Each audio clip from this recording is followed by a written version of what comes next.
What's going on, guys? Boss Up A6 here, back to another video, and today I'm here to do my Hell in a Cell Retrospective Part 3, the PG Era.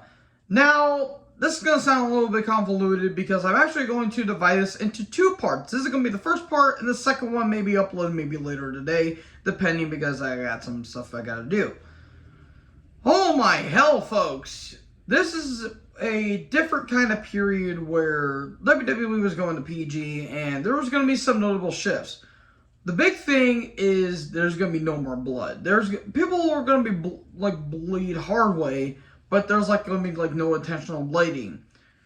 The other one is that there was the Hell in a Cell pay-per-view concept, which it didn't sound like a bad idea at first, but then after years and years and years, and if the rumors are true, I think that cutting this pay-per-view gimmick is not a terrible idea in the outset. Because, I'm going to be honest, folks, the PG era may be my least favorite era of Hell in a Cell matches because you'll be hearing a lot of repetition of words I like to use. So, without further ado, kick back, grab a snack, and join me as we go into the PG era of Hell in a Cell. Starting off with the first match, which is Undertaker vs. Edge from SummerSlam 2008. Now, I was debating whether I should put this in this aggression era, but I realized, wait a minute, this pay-per-view happened after the Great American Bash 08, which no more blood, no more blading, no more intentional blading. If you bled hard way, they'll let it go. This is where no more, this is when they went to the PG era. So, the story behind this is that Undertaker and Edge have been feuding basically ever since 07. This has been a year-long feud, finally culminated into this match, where Edge has been fucking over Taker at any point in time, especially in 08, where Taker beat Edge at Mania 24, and Edge and La Familia, they were trying to screw over Taker with rematches and stipulations where Taker won that Backlash, but the Hell's Gate had been banned because it's been too violent and too dangerous of a move. And so Taker used it on Edge. That led to the match at Judgment Day where Undertaker won the vacant world title. That led to a TLC match at One Night Stand 08, which the storyline got a little convoluted, got a little too, stretched out, I guess you could say, but Undertaker lost, so he had to leave WWE when in reality, I think he just had to take some time off due to injuries. Which, Edge was starting to have an affair with Vicky because that whole wedding segment when Edge was feuding with Triple H after Edge lost the world title to CM Punk, and that led to the Punk and, which ultimately led to Michaels versus Jericho. But Punk was world champion at this point, and Edge inadvertently speared Vicky at Great American Bash 08, where the whole affair between Alicia Fox, Edge, and Vicky Guerrero, that was a whole thing that they were doing. And so that led to Vicky saying, "Hell have no fear," like a woman scored. So she reinstated The Undertaker, and he's going to be facing Edge at Hell in a Cell. I'm going to say this right here, right now, folks. This is the best match of the PG era for Hell in a Cell, without a doubt, because this is one of my favorite Hell in a Cell matches of all time. This is in my top 5, maybe even top 3, if I'm going to be perfectly honest, because this match from start to finish, really great shit. It got brutal at some points, but it didn't get to where it got, way too violent, where you had some cool spots with the steps. Edge going a little sadistic because he attacked Mick Foley on the SmackDown, I think, beforehand. And just Taker getting his shit kicked in, and Edge ultimately eating a truckload of moves. The spear through the cell, the spear through the announce table. You get the step spots. You get the he even gets a little TLC at some points. But the most infamous spots were where Edge gets chokeslammed through 2 tables, and Edge gets speared by Taker, which looked pretty cool, to be honest. one of the most eye-wincing headshots I've ever seen, where Taker basically just swung the fucking camera and just blasted Edge in the head. Ouch! He was just like that, like damn, that looked like that hurt. A concerto, a tombstone, 1, 2, 3. It's like the scene from The Simpsons where Homer's beating the shit out of the Hamburglar and the kid's like, stop, stop, he's already dead. It's basically like that. So Taker wins. The actual planned finish, which Edge pitched to Taker, but Taker didn't want to do it, was Edge wanted to get Tombstone on top of the cell, but Taker ultimately shut that down, which would have been a cool visual, but I think the finish they had here was more fitting, in all honesty. So Edge is like kind of moving, but not really, and then Taker notices it on the Titantron. He grabs 2 ladders and choke slams Edge straight to hell. And Edge would get taken off TV for a few months, and he will come back at Survivor Series 09, or 08. So, yeah, one of the best Hell in a Cell matches in my personal opinion. If it's not a top 3, it's certainly a top 5, but I'm pretty sure, I'm confident it's a top 3 in my personal opinion. So, really damn good match. And now we get into the Hell in a Cell pay-per-view concepts, which, oh boy, these matches certainly existed. Like the next one, Undertaker versus CM Punk for the World Heavyweight Championship at Hell in a Cell 2009. So, Punk at this point comes straight off the Jeff Hardy feud, where he cashed in a Hardy at Extreme Rules. Then they had the match at the Bash, which Punk disqualified himself and he was the winner. And then they had the match at Night Championship, which Hardy won the title, which led to the TLC match at SummerSlam, which I thought was a really damn good match, which led to Taker coming back, and Hardy at this point was kind of having a falling out with the company. And Taker will return to attack Punk. Then Punk and Hardy would finally settle their feud, and a loser leaves WWE match aside of a steel cage, which Hardy will ultimately lose, which led to this match. Now, the month before, at Breaking Point, in a submission match, Punk took on Taker. Taker had the Hell's Gate in. Punk tapped out, but Taylor Long was like, nah, playa. The Hell's Gate was banned even though Vicky Guerrero was out of power. Which makes no sense, but anyways, Punk put the Anaconda Vice on. Taker didn't tap at the bell ring because we have to have a screw job in Montreal because I'm pretty sure it's illegally obligated in WWE since 1997. So, Undertaker got his revenge on Teddy Long by kidnapping him, putting him inside of a coffin. And Teddy Long says, you know what, Punk, you're facing Undertaker inside Hell in a Cell. Now, the story behind this match is more infamous than the match itself, or it's more famous than the match itself, because Punk was kind of treated unfairly here. The boys in the back, mainly Taker and a few others, wanted Punk to dress more professionally. Punk retaliated and said, well, John Cena's not dressed professionally because he looks like a human fucking Fruity Pebble, for God's sake. Which Taker said, no, we don't play by those rules, we play by mine, which led to the Wrestlers Court incident, which ultimately led to this match where Punk got buried here, basically. Like, the match is really not that memorable, aside the fact that Punk got beaten less than 10 minutes and lost the world title. Besides the Boss Man match, this is the shortest Hell in a Cell match, I think.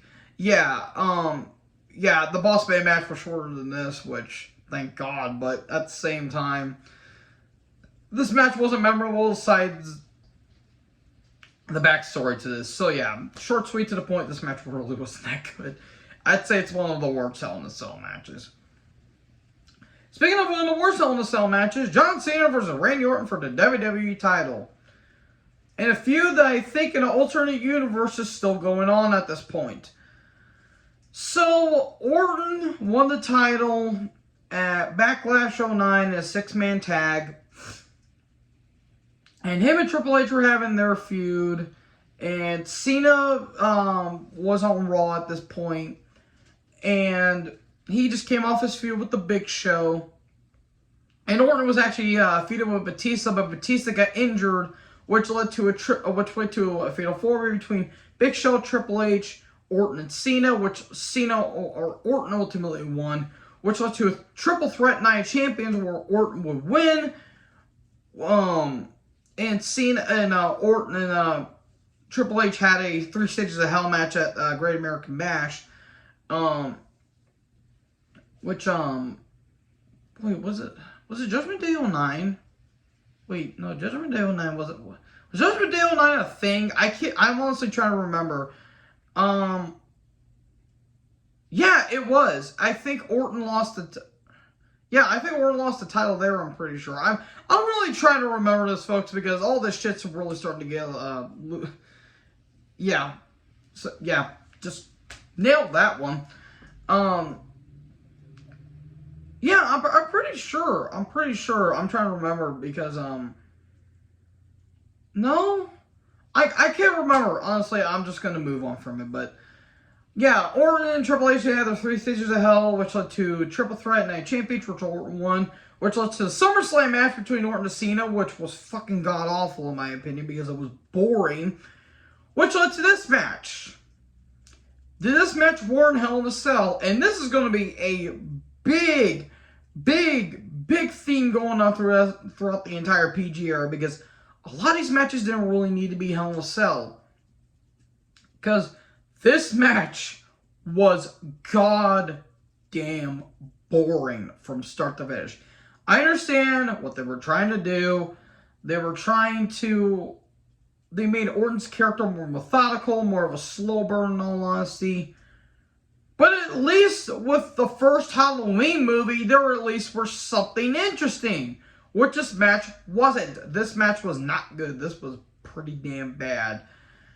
And there was nothing memorable. Besides the fact that Orton won with a punt and Cena's blade actually fell out during the match. Which, good job there, John. Yeah, that's basically about it. That's like the most memorable part of this entire match. Again, fuck this match. But again, we're at the main event here, folks. DX, Triple H, Shawn Michaels versus Legacy, Cody Rhodes and Ted DiBiase. This feud's been going on since SummerSlam, which DX reunited again for some reason. Took on Legacy at SummerSlam, which pretty fun match despite the fact that it went a bit long.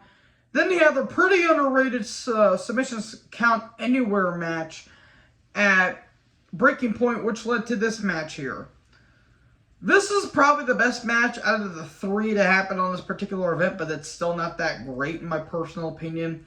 Because they mainly brawled outside of the cell, and then they locked Triple H out of it and just beat the shit out of Shawn, which Triple H had to get bolt cutters and, help Shawn beat the shit out of Legacy. Sweet Chin Music, Sledgehammer, combo 1, 2, 3, and there you go. That's literally it. It went about probably about 5 minutes too long, in my personal opinion. But at least it didn't go along as Cena and Orton because that match went 15 minutes more longer than it should have. It was only 21 minutes, but I digress. So yeah, not a great start to the concept of Hell in a Cell. Which, speaking of which, we get to the year later. Randy Orton versus Sheamus, WWE Championship, Hell in a Cell 2010. So, this feud has basically been going on ever since the Royal Rumble in 2010, where Orton was feuding with Sheamus, but Sheamus won the title due to disqualification, which led to the Legacy breakup, all that stuff. Sheamus won the WWE title at Fatal 4-Way, led to the 6-Pack Challenge at... Wait, was it? Yeah, wait, no. They had a match at SummerSlam, then they had the match at... they had a 6-Pack Challenge at SummerSlam, which Orton won, which led to this match. Did this match warrant Hell in a Cell? Hell no. Why? Because the feud wasn't really going on at this point. If you wanted these guys to beat the shit out of each other, make it a Nobles Bar or make it a street fight. Because that's literally all this match should have been. It shouldn't have been Hell in a Cell, in my personal opinion. So... this features one of the dumbest spots I've ever seen in a Hell in a Cell match. If you guys don't know what the average curse backbreaker is where Sheamus has his opponent like in a uranagi, like in like a rock bottom kind of hold, and he lands their back on his knee. Picture that, but he did it on steel steps. His opponent, Orton's back didn't hit the steps. It hit Sheamus's knee while Sheamus's leg was on the steps. Oh my good God almighty. That is one of the dumbest spots I've ever seen. There was a cool power slam onto the steps and ultimately an RKO onto it, but this match wasn't good. It went on pretty damn long too, almost 23 minutes, which it felt like it should have just been 15 in my personal opinion, but yeah, this match wasn't good. Certainly better than the main event though. Kane versus The Undertaker for World Heavyweight Championship. So, Kane was, months ago, Kane was on a rampage because Undertaker was put in a vegetative state, which in reality, Taker was just taking some time off from injuries. And this is where Taker, at this point, was starting to become part-time. And, Kane was beating the shit out of Street of Society, Jack Swagger, and ultimately Rey Mysterio.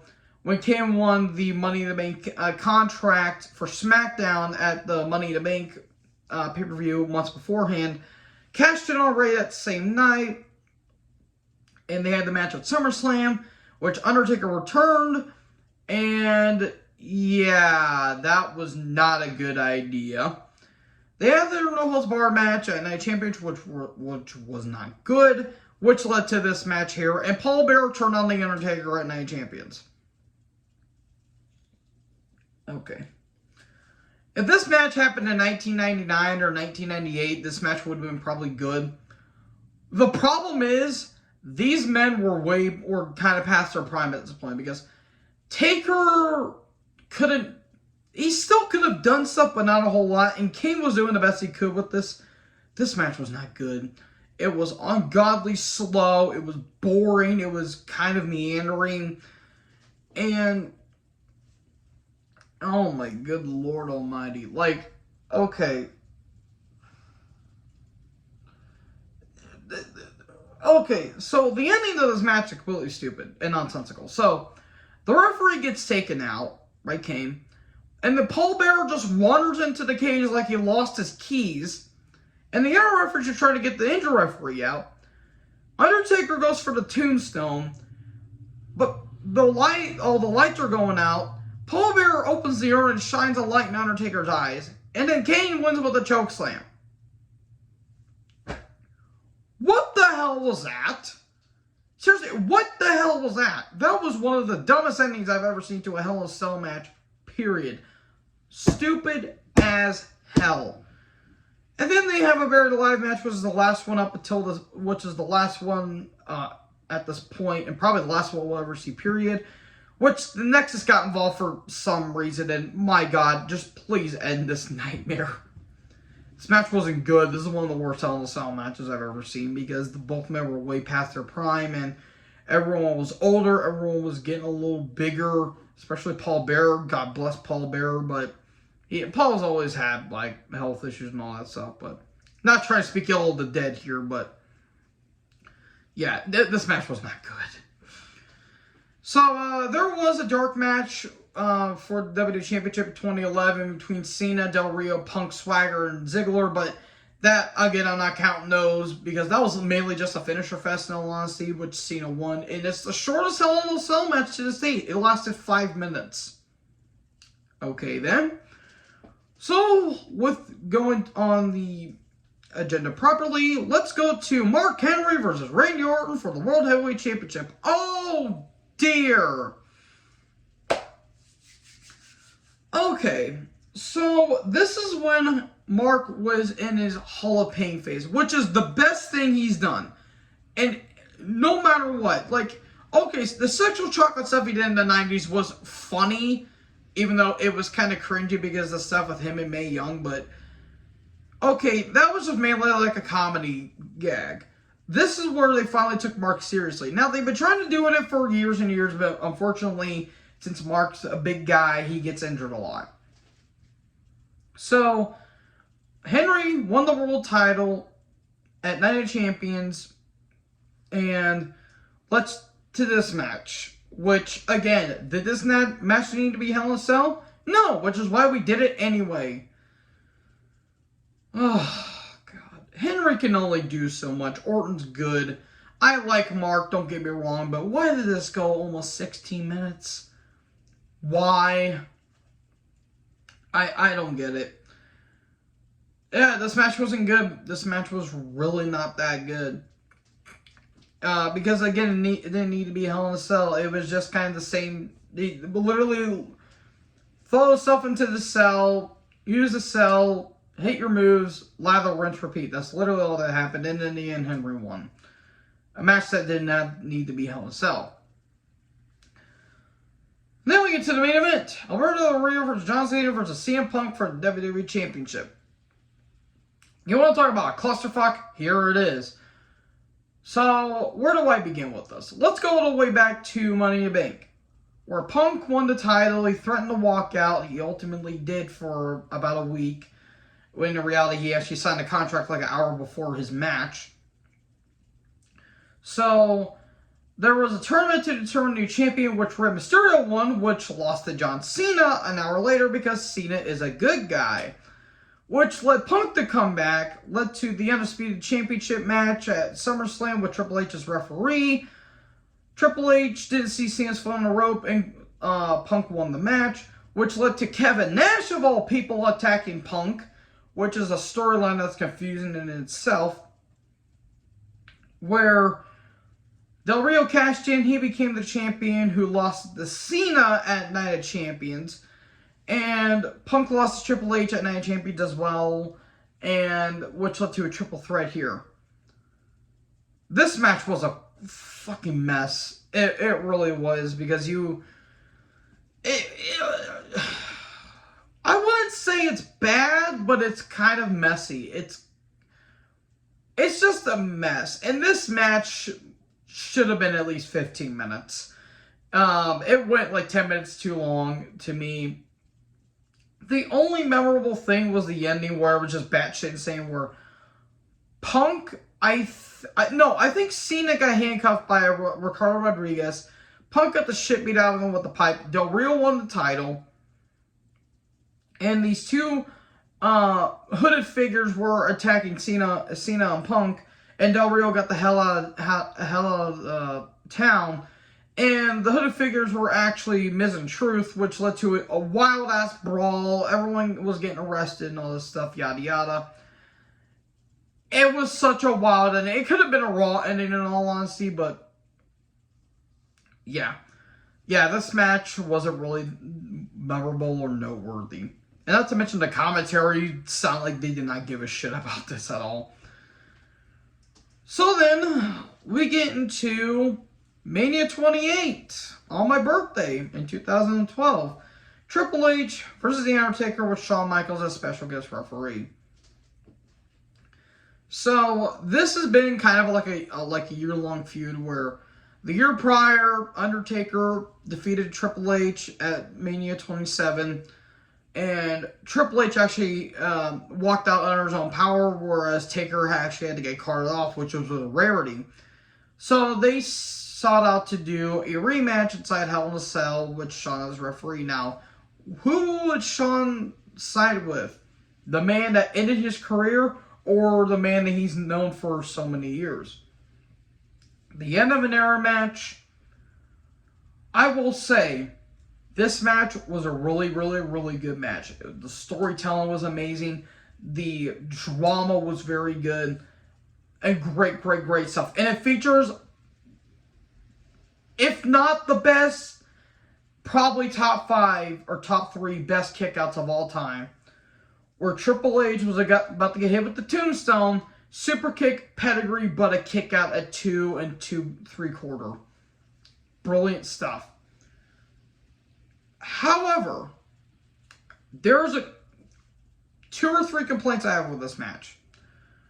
One, Shawn is not that good as a guest referee, because he was way too dramatic in this, I felt like. and it felt like he oversold, like he was overselling it. He was being overdramatic at some points. 2, I think it went 5 minutes too long. Like, the entire segment lasted 50 minutes, which kind of too long in my personal opinion. It should have been at least maybe 40. But I understand why they did that. The final kind of gripe I have is that this should have been the final match for all 3 of these men. I mean, Shawn was retired at this point, and he should have been retired. Thanks, Saudi Arabia, Crown Jewel 2018. I will forever hate you. I felt like Taker should have retired after this, because this would have been the perfect send-off for your career. Ultimately, Taker kept coming back. Triple H kept coming back. I think Triple H may have had maybe a few more matches left in him, but I felt like this should have been the end of both these men's careers, in my personal opinion. But I will not deny how grandiose and epic these two did. And not to mention Charles Robertson taking bumps, because of course Charles Robertson has to take bumps. But yeah, this was a good match. This was a great match, in all honesty. I wouldn't say it's one of my favorite Hell in a Cell matches, but I'd say it will be top 10. I will 100% say it's top 10, but I wouldn't say it's top 5 in my personal opinion, which might cause a little bit of hate, but that's just me. So we come off of a really damn good Hell in a Cell to one of the worst. CM Punk versus Ryback for the WWE Championship at Hell in a Cell later on that same year. Oh boy. So Punk at this point has turned heel, and he's been going on a really damn good run. The actual plans for this match, it was actually supposed to be Cena versus Punk in Hell in a Cell, but Cena ultimately got injured. And then his replacement is Ryback, who was on an undefeated streak, kind of like Goldberg, except Goldberg was actually a good wrestler. So, how do you do this? Okay, so you have Punk, who you don't want to lose the title to, and you have Ryback, who's on an undefeated streak, inside Hell in a Cell. The definition of writing themselves into a corner. If it wasn't Hell in a Cell, I wouldn't be mad about it, and they would have found a way to fuck over Ryback, or have a no contest, which would have been fine. But they wrote themselves into a corner, and how do you do this? With the screwjob finish, where Brad Maddox, the referee, fucked over Ryback, did a fast count, and he got the shit beat out of him along with Punk. Oh, my lord in hell. This was not a good match. It only lasted... The only saving grace I could say about this is that it lasted 11 minutes. That's all. That's literally all I could say, is that it lasted 11 minutes. It was not supposed to be a Hell in a Cell match, though. And it should not have been Hell in a Cell. If it was going to be a regular match where Punk had to cheat the win, okay, fine. It still would have probably pissed the fans off, but at least Ryback would have still been strong in the end, and Punk was just being the chicken shit heel. So, there you go. So yeah, fuck this match. But it's better than the next one. CM Punk versus Ryback and Paul Heyman. 2-on-1 handicap match from the Hell in a Cell from 2013. Oh dear. Okay, so we're in the Punk and Heyman feud, which Heyman turned on Punk at Money in the Bank, which led to Heyman bringing back Brock, and that led to a fucking fantastic match at SummerSlam. And an amazing no DQ match. And then that's where the feud really peaked, because after this we get Curtis Axel and Punk, and Heyman and Punk, and Ryback and Punk. Again, because we didn't learn our lesson the first time. Oh my good Lord in heaven. Oh my God. Look, if the ultimate result was to have Punk get his revenge on Heyman, okay, fine.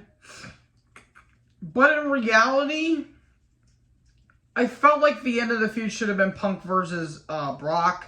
Yeah, Punk would have probably still lost, but it would have been a better result than this, because this match was terrible. This was not a good match. It was boring. It was slow. No one cared about Ryback at this point because the bloom was off the rose. And yeah, fuck this match. It went a minute and a half longer than its predecessor, but yeah, this match wasn't good. So then we get to the main event, Randy Orton versus Daniel Bryan with Shawn Michaels special guest referee for the vacant WWE Championship. Wow, you want to talk about a clusterfuck? So here's what happened. So Daniel Bryan won the WWE Championship from John Cena at SummerSlam 2013. Triple H was special guest referee. After the match, Orton cashed in.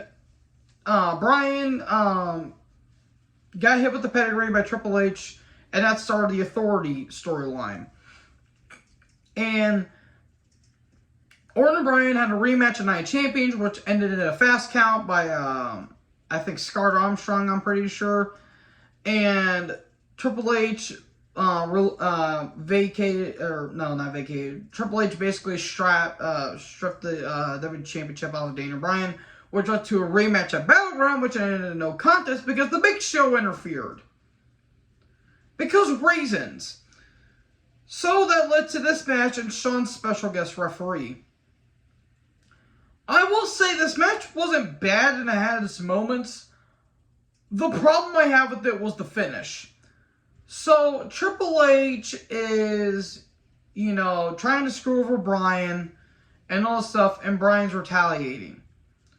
And then Shawn Michaels super kicks him, screws over Bryan, and basically hands Orton the title. Okay, if the end result was going to be Bryan versus Michaels, I would have been fine with that, but we ultimately never got that because I think Shawn's ego got in the way. What was the point of Shawn super kicking Bryan then? It made no sense. Oh, you could have said, it gave us more sympathy for Bryan. We've been having sympathy for Bryan ever since he got screwed over the title at SummerSlam. This was just stupid. It was stupid. It was kind of boring at some points, and it wasn't really that memorable in all honesty. So yeah, stupid finish aside, the match was whatever.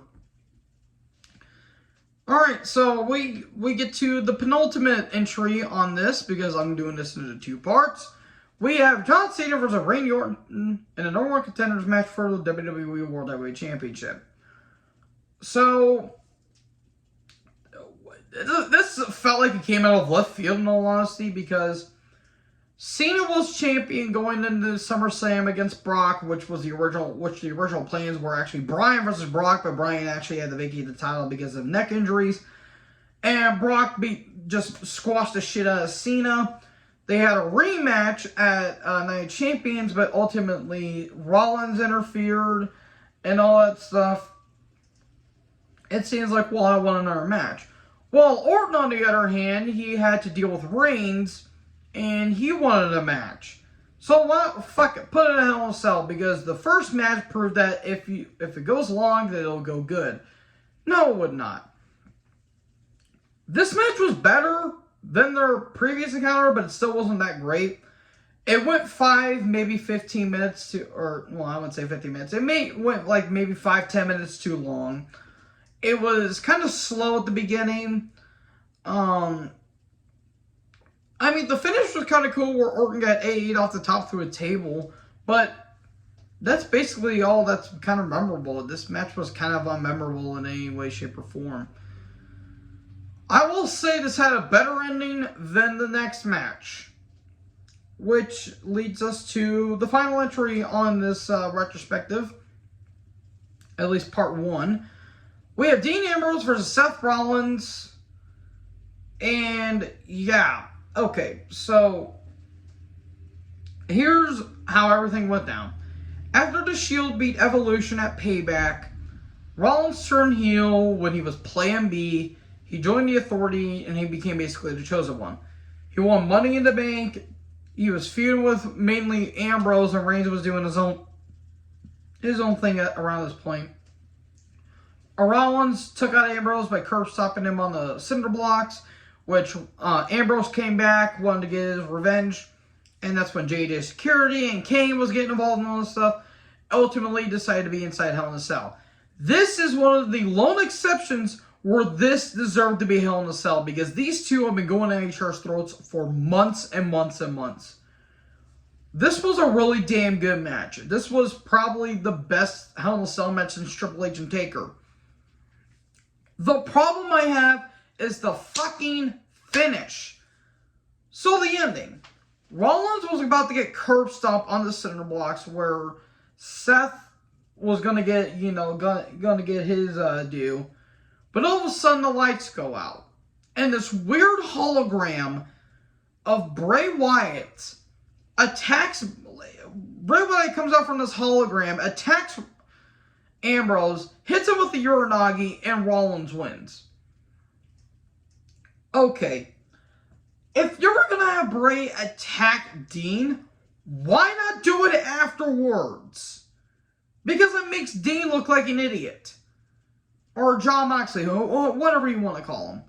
It made Ambrose look like a complete moron, and it made him look completely stupid. And that led to the Wyatt feud, which really wasn't that great in all honesty. But yeah, this was stupid. It went about 15 minutes, which it went deservedly 15 minutes, but yeah. Another memorable spot was where both men flew off, both went off the side Hell in a Cell, went both through the announce tables. That was a pretty cool spot.